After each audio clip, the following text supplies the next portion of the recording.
Hi friends, ನೀವು ಈ ಪ್ರಪಂಚದಲ್ಲಿ ಅನೇಕ ವಿಧವಾದ ಸುಂದರವಾದ ಜೀವಿಗಳನ್ನ ನೋಡಿರ್ತೀರಾ. ಜೂಗಳಲ್ಲಿ ನಮಗೆ ಆಲ್ಮೋಸ್ಟ್ ಎಲ್ಲಾ ರೀತಿಯ ಜೀವಿಗಳು ಕಾಣಿಸ್ತವೆ. ಆದ್ರೆ ಈ ವಿಡಿಯೋದಲ್ಲಿ ಪ್ರಪಂಚದಲ್ಲಿರುವ ಪಾರದರ್ಶಕ ಅಂದ್ರೆ ಟ್ರಾನ್ಸ್ಪರೆಂಟ್ ಜೀವಿಗಳನ್ನ ನೋಡಲಿದ್ದೇವೆ. ಇವುಗಳನ್ನ ನೀವು ನಿಮ್ಮ ಜೀವನದಲ್ಲಿ ಎಂದೂ ನೋಡಿರುವುದಿಲ್ಲ. ಸೊ ಈ ವಿಡಿಯೋ ತುಂಬಾ ಇಂಟ್ರೆಸ್ಟಿಂಗ್ ಆಗಿರುತ್ತೆ, ಕೊನೆಯವರೆಗೂ ಮಿಸ್ ಮಾಡದೆ ನೋಡಿ. Let's start the video. Glass cat fish. ನೀವು ನೋಡುತ್ತಿರುವ ಈ ಸುಂದರವಾದ ಚಿಕ್ಕ ಚಿಕ್ಕ ಮೀನುಗಳು ಸೌತ್ ಈಸ್ಟ್ ಏಷ್ಯನ್ ನದಿಗಳಲ್ಲಿ ಕಾಣಿಸಿಕೊಳ್ಳುತ್ತವೆ. ಈ ಮೀನಿನ ಜಾತಿ ಹೆಚ್ಚಾಗಿ ಫ್ರೆಶ್ ವಾಟರ್ ನಲ್ಲಿ ಜೀವಿಸುತ್ತವೆ. ಇವುಗಳ ಸೈಜ್ ಕೇವಲ 6 ಇಂಚು ಮಾತ್ರ ಇರುತ್ತೆ. ಇವುಗಳನ್ನ ಸರಿಯಾಗಿ ಗಮನಿಸಿ ನೋಡದಿದ್ದರೆ ಇವು ಕಣ್ಣಿಗೆ ಕಾಣಿಸುವುದಿಲ್ಲ, ಏಕೆಂದ್ರೆ ಇವುಗಳ ದೇಹ ಟ್ರಾನ್ಸ್ಪರೆಂಟ್ ಆಗಿ ಇರುತ್ತೆ. ಪ್ರಪಂಚದಲ್ಲಿನ ಎಲ್ಲಾ ಜೀವಿಗಳಿಗಿಂತ ಇವು ತುಂಬಾ ಪ್ರತ್ಯೇಕವಾದವು. ಇವುಗಳ ದೇಹ ಒಂದು ಗ್ಲಾಸ್ ನಂತೆ ಇರುತ್ತೆ. ಇವುಗಳಲ್ಲಿ ಅದರ ಬೆನ್ನು ಮೂಳೆ ಮತ್ತು ಅದರ ದೇಹದಲ್ಲಿನ ಮುಳ್ಳುಗಳು ಕೂಡ ಕಾಣಿಸುತ್ತವೆ. ಇವುಗಳನ್ನ ಹತ್ತಿರದಿಂದ ನೋಡಿದ್ರೆ ಅವುಗಳ ಹಿಂದೆ ಇರುವ ದೃಶ್ಯ ಕೂಡ ಕಾಣಿಸುತ್ತೆ. ಸಾಲ್ಫಾ ಮ್ಯಾಗಿಯೋರ್. ಸಾಲ್ಫಾ ಇದೊಂದು ಸಾಧಾರಣ ಜೀವಿ. ಇದು ಸಮುದ್ರದ ಆಳದಲ್ಲಿ ಜೀವಿಸುತ್ತೆ. ಈ ಸಾಲ್ಫಾ ಪೂರ್ತಿಯಾಗಿ ಟ್ರಾನ್ಸ್ಪರೆಂಟ್ ಆಗಿರುತ್ತೆ. ಇದರ ದೇಹದಲ್ಲಿ ಇದು ಸೇವಿಸಿದ ಆಹಾರ ಮಾತ್ರ ಕಾಣಿಸುತ್ತೆ. ಇಲ್ಲದಿದ್ದರೆ ಇವುಗಳನ್ನ ನೋಡುವುದು ಕೂಡ ತುಂಬಾ ಕಷ್ಟ. ಇವುಗಳ ದೇಹ ಗಟ್ಟಿಯಾಗಿರುತ್ತೆ. ಸಮುದ್ರದಲ್ಲಿ ಇವುಗಳ ಓಡಾಟ ತುಂಬಾ ವಿಚಿತ್ರವಾಗಿರುತ್ತೆ.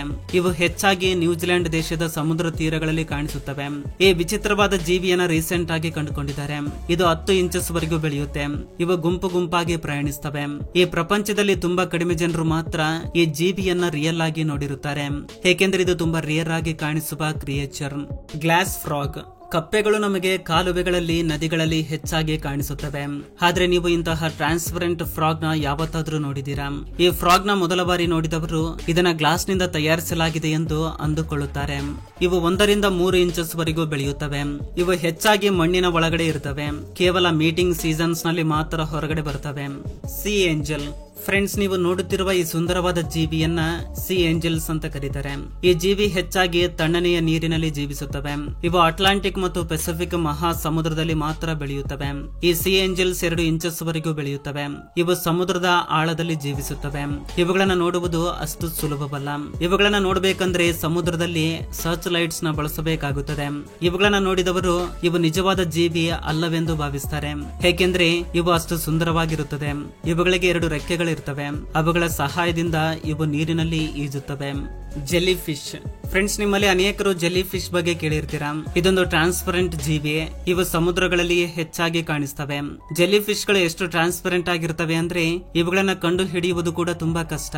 ಹೆಚ್ಚಿನ ಜೆಲ್ಲಿ ಫಿಶ್ ಗಳು ಸುಂದರವಾಗಿರುತ್ತವೆ, ಆದ್ರೆ ಈ ಜಾತಿಯ ಬಾಕ್ಸ್ ಜೆಲ್ಲಿ ಫಿಶ್ ತುಂಬಾ ಡೇಂಜರಸ್ ಎಂದು ಹೇಳಲಾಗುತ್ತದೆ.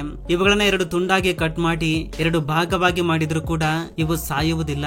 ಬಯಾಲಜಿಸ್ಟ್ ಗಳು ಹೇಳುವ ಪ್ರಕಾರ ಈ ಮೀನಿನ ಒಳಗೆ ಬ್ರೈನ್ ಇರುವುದಿಲ್ಲ. ಇವು ತಮ್ಮ ಚರ್ಮದ ಭಾಗಗಳಿಂದ ಇತರೆ ಪದಾರ್ಥಗಳನ್ನ ಇವು ಸೆನ್ಸ್ ಮಾಡುತ್ತವೆ. ಗ್ರೇಟಾ ಓಟೋ. ಪ್ರತಿಯೊಬ್ಬರಿಗೂ ಚಿಟ್ಟೆಗಳಂದ್ರೆ ಇಷ್ಟವಿರುತ್ತೆ. ಅನೇಕ ಮಕ್ಕಳು ಇವುಗಳನ್ನ ಹಿಡಿಯಲು ಪ್ರಯತ್ನಿಸುತ್ತಾರೆ. ಆದ್ರೆ ಇಂತಹ ಟ್ರಾನ್ಸ್ಪರೆಂಟ್ ಬಟರ್ಫ್ಲೈ ನ ನೀವು ಎಂದಾದ್ರೂ ನೋಡಿದ್ದೀರಾ? ಈ ಸುಂದರವಾದ ಬಟರ್ಫ್ಲೈಸ್ ಸೌತ್ ಅಮೆರಿಕದಲ್ಲಿ ಹೆಚ್ಚಾಗಿ ಕಾಣಿಸುತ್ತವೆ. ಇವು ಹೆಚ್ಚು ದೂರದವರೆಗೂ ವಲಸೆ ಹೋಗ್ತವೆ. ಸೀಸನ್ಸ್ ನಲ್ಲಿ ಇವು ಅಮೆರಿಕದ ಟೆಕ್ಸಸ್ ವರೆಗೂ ಇವು ಪ್ರಯಾಣಿಸುತ್ತವೆ. ಈ ಬಟರ್ಫ್ಲೈಸ್ ನ ರೆಕ್ಕೆಗಳು ಪೂರ್ತಿಯಾಗಿ ಟ್ರಾನ್ಸ್ಪರೆಂಟ್ ಆಗಿ ಇರ್ತವೆ. Ghost shrimp. ಇದೊಂದು ಫ್ರೆಶ್ ವಾಟರ್ ಆನಿಮಲ್. ಸಿಗಡಿ ನಮಗೆ ಪ್ರಪಂಚ ವ್ಯಾಪ್ತವಾಗಿ ಕಾಣಿಸುತ್ತದೆ.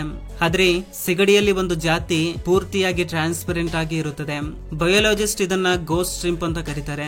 ಇದು ಇತರೆ ಸಿಗಡಿಯಂತೆ ನೀರಿನಲ್ಲಿಯೇ ಜೀವಿಸುತ್ತದೆ, ಆದ್ರೆ ಟ್ರಾನ್ಸ್ಪರೆಂಟ್ ಆಗಿ ಕಾಣಿಸುತ್ತದೆ ಅಷ್ಟೇ. ಇದು ಫ್ರೆಂಡ್ಸ್ ಈ ದಿನದ ವಿಡಿಯೋ. ಫ್ರೆಂಡ್ಸ್, ಈ ವಿಡಿಯೋದಿಂದ ಅಟ್ ಲೀಸ್ಟ್ 1% ನಾಲೆಜ್ ಆದ್ರೂ ಸಿಕ್ಕಿದ್ರೆ ಈ ವಿಡಿಯೋಗೆ ಒಂದು ಲೈಕ್ ಮಾಡಿ, ಹಾಗೆ ನಿಮ್ಮ ಫ್ರೆಂಡ್ಸ್ಗೂ ಕೂಡ ಶೇರ್ ಮಾಡಿ, ಹಾಗೆ ನಮ್ಮ ಚಾನಲ್ಗೆ ಸಬ್ಸ್ಕ್ರೈಬ್ ಮಾಡಿಕೊಂಡು ಸಪೋರ್ಟ್ ಮಾಡಿ.